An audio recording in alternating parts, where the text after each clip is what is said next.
ഞാൻ ആലാക്കൽ അബ്ദുൾ അസീസ്. ഞാൻ എൻ്റെ ഒരു മൂത്താപ്പാൻ്റെ പേരിൽ മാമണ്ണം മുൻഷി മെമ്മോറിയൽ ട്രസ്റ്റ് എന്ന് പറഞ്ഞിട്ടൊരു ട്രസ്റ്റ് ആധാരം രജിസ്റ്റർ ചെയ്തിട്ടുണ്ട്. അത് ഞാൻ 2013 ട്രസ്റ്റിൽ രജിസ്റ്റർ ചെയ്താണ്. പക്ഷേ ഇന്നേ വരെ എനിക്ക് അതിൽ ഒന്നും ആരെയും സഹായിക്കാൻ പറ്റിയിട്ടുണ്ടായിരുന്നില്ല. ഇപ്പം ഞാൻ എൻ്റെ പിതാവിൻ്റെ സഹോദരന്മാരെല്ലാം അടക്കം 5 പേര്, അവരുടെ ഓർമ്മയ്ക്കായിട്ട് ഞാൻ 5 പേർക്ക് 5 സെൻറ്റ് സ്ഥലം ദാനാധാരമായിട്ട് ചെയ്തു കൊടുത്തിട്ടുണ്ട്. 5 സെൻറ്റ് സ്ഥലം ഫ്രീ ആയിട്ട് ചെയ്തു കൊടുത്തിട്ടുണ്ട്. ഇതിൽ നിൽക്കുന്ന 5 പേർക്കാണ്. ഈ 5 ആധാരം ഇപ്പോൾ എൻ്റെ കയ്യിലുണ്ട്. ഇനി ഇവർക്കതിൽ വീട് വെക്കണം.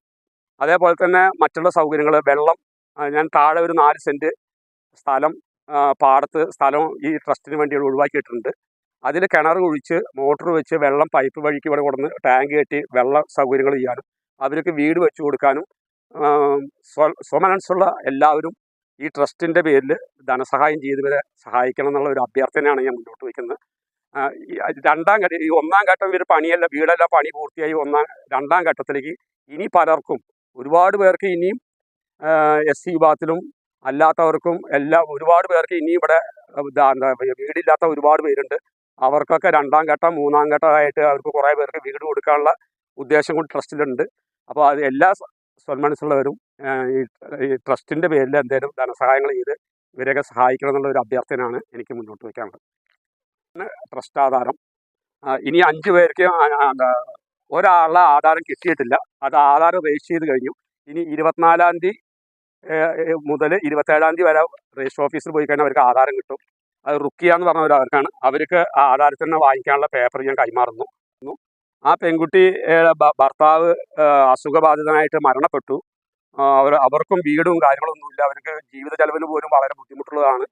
അപ്പോൾ അവരെ ഭർത്താവിൻ്റെ വാപ്പയും ഈ അടുത്ത് ബന്ധപ്പെട്ടു. അപ്പോൾ ഭർത്താവിൻ്റെ ഉമ്മ ഉണ്ട്. അപ്പോൾ ഈ ആധാരം അവർ ഉമ്മയുടെ കയ്യിൽ കൈമാറുന്നു. ഓടിച്ച് ജീവിക്കുന്ന ഒരാളാണ്.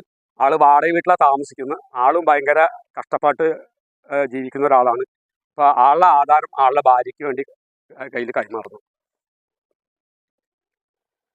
ഇനി സുബൈദ, ഇവർ 3 പെൺകുട്ടികളുള്ളവരാണ്. 2 പെൺകുട്ടികളെയും കല്യാണം കഴിച്ചു കൂട്ടാണ് ഭർത്താക്കന്മാരും ഉപേക്ഷിച്ചിട്ട് ആ 2 പെൺകുട്ടികളും മൊത്തം 3 പെൺകുട്ടികളായിട്ട് വാടക വീട്ടിൽ കഴിയുന്നവരാണ്. അവർക്കും ജീവിതമാർഗം തന്നെ വളരെ വഴിമുട്ടി നിൽക്കുന്നവരാണ്. അപ്പോൾ എല്ലാവരും അവർക്കും എന്തെങ്കിലും ധനസഹായങ്ങളൊക്കെ കാര്യമായിട്ട് ചെയ്യണമെന്ന് ആഗ്രഹിക്കുന്നു. ഈ 5 പേരും എല്ലാം കൊണ്ടും ദാരിദ്ര്യരേഖയ്ക്ക് വളരെ താഴെയുള്ളവരാണ്. നിങ്ങൾ എല്ലാ സന്മനസ്സുകാരും ഒരു 10, 100, 200 കൈകൾ കൂർത്ത് പിടിച്ച് ഇവരെയൊക്കെ ഒന്ന് സഹായിക്കണം എന്നുള്ള അഭ്യർത്ഥന ചെയ്യാം. ഞാൻ എന്നായിട്ട് ബന്ധപ്പെട്ട് കഴിഞ്ഞാൽ എൻ്റെ മൊബൈൽ നമ്പർ 9544 588 577. ഇതിൽ ബന്ധപ്പെട്ട് കഴിഞ്ഞാൽ ഈ ട്രസ്റ്റിലത്തെ എല്ലാ ഡീറ്റെയിൽസും തരും. ആ ട്രസ്റ്റിൽ കൂടെ നിങ്ങൾ ഇവരെ സഹായിക്കണമെന്ന് ഞാൻ അഭ്യർത്ഥിക്കുന്നു.